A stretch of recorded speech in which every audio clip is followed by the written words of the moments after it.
Врачи двух ведущих клиник республики спасли жизнь малышу, который появился на свет раньше срока. Сначала медики президентского перинатального центра в течение 10 дней выхаживали младенца, а затем, как только он немного окреп, подключились хирурги республиканской детской больницы. Подробности у Татьяны Ивановой.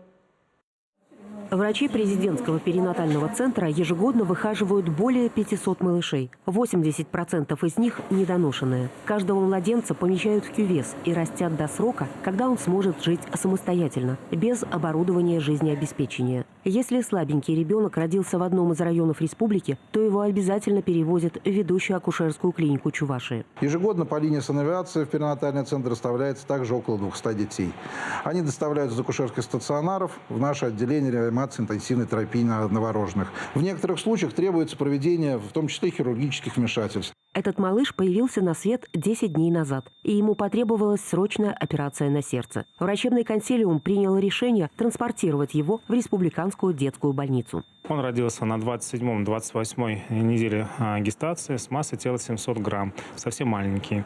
К сожалению, в дальнейшем у ребеночка обнаружилась такая проблема. Закрылась фетальная коммуникация. Баталов проток называется это. Открытый артериальный проток. Маленькому пациенту еще раз провели ультразвуковую диагностику, полностью оценили состояние организма и решили пойти на операцию. Для самых крошечных детей разворачивается специальная операционная. Чтобы провести оперативное вмешательство на сердце размером с наперсток, необходимы очки. Они дают увеличение в 3,5 раза. Сама операция длилась буквально несколько минут. Мы сделали клипирование открытого артериального протока. Мы перекрыли кровоток от аорты. Аорта – это сосуд, который кровоснабжает все тело. И легочная артерия – это сосуд, который идет к легким.